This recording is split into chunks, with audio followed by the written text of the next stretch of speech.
क्रिएशनमध्ये सगळ्यांचं स्वागत आहे। तर इथे आपण रवा असा भाजून घेतलेला आहे। इथे बघू शकता रवा छान भाजून घ्यायचा आहे कढईमध्ये। मी आता कढईमध्ये तेल टाकून घेतले 2 चमचे आणि आता इथे मी कांदा, हिरवी मिरची, कोथिंबीर कापून घ्यायची आहे छान। तर इथे आता आपण उपमा कसा बनवायचा हे बघणार आहोत। इथे मी 2 चमचे तेल टाकून घेतलेलं आहे। जिरे टाकून घेतले थोडे आणि जिरे टाकून घ्यायचे। मी मोहरी टाकून घेतली अर्धा चमचा जिरे टाकायचे।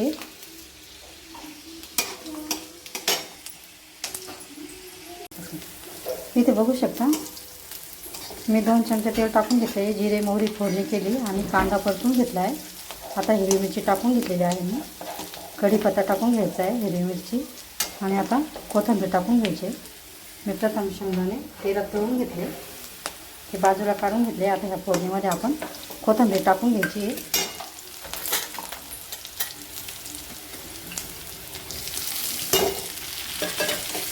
कोथिंबीर पण छान परतून घ्यायची।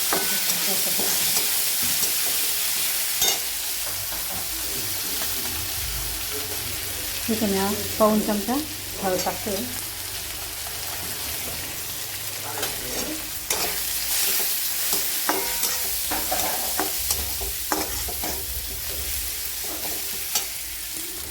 आता मिरच्या आपल्या परतून झालेल्या आहेत। आपण हा भाजलेला रवा प्रथम रवा भाजून घेतला होता। हा रव्याला छान मिक्स करून घ्यायचे आणि हे तळलेले शेंगदाणे पण आपण याच्यात टाकून घ्यायचे। तळून पण टाकू शकता तुम्ही किंवा भाजून पण टाकू शकता। आता हे रवा टाकल्यानंतर छान मिक्स करून घ्यायचे। याच्यातच आपण आता मीठ टाकून घ्यायचे। इथे बघू शकता मी अर्धा चमचा मीठ टाकते, अंदाजानुसार टाकून घ्यायचे आपण मीठ। मी ते मीठ टाकल्यानंतर हे छान मिक्स करून घ्यायचे, सगळं हलवून घ्यायचं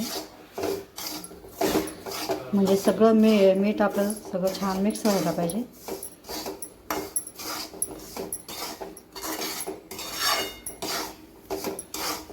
आता हे पूर्ण फोडणीमध्ये आपण रवा असा छान मिक्स करून घेतलेला आहे। इथं बघू शकता अशा पद्धतीने।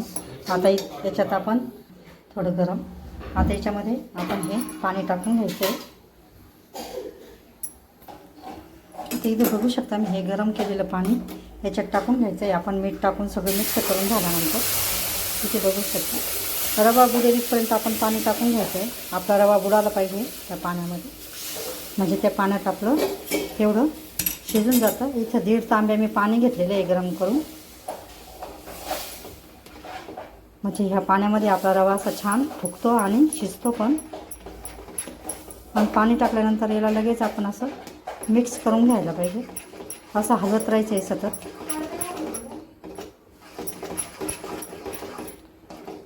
म्हणजे आपला रवा असा छान तिखट रवा हा छान असा मोकळा होतो आणि नरम पण होतो। याला आपण उपमा म्हणतो। अशा पद्धतीचा उपमा तुम्ही पण नक्की करून बघा। व्हिडिओ आवडल्यास लाईक करा, शेअर करा, चॅनलला सबस्क्राईब करा आणि थोडं याला घट्ट होऊ द्यायचे, सतत याला हलवत राहायचं आहे। बघू शकता आपला रवा किती छान, थोडाच होता तरी तो किती फुगलेला आहे। शिजून हा फुगतो रवा आपला छान आणि नरम, आणि खायला पण खूप छान लागतं सकाळी नाश्त्यासाठी। बघितल्याबद्दल, माझे जर व्हिडिओ आवडत असेल, माझी रेसिपी जर आवडली तर लाईक करा, शेअर करा, चॅनलला सबस्क्राईब करा। व्हिडिओ बघितल्याबद्दल धन्यवाद। मस्त खा आणि स्वस्त रहा।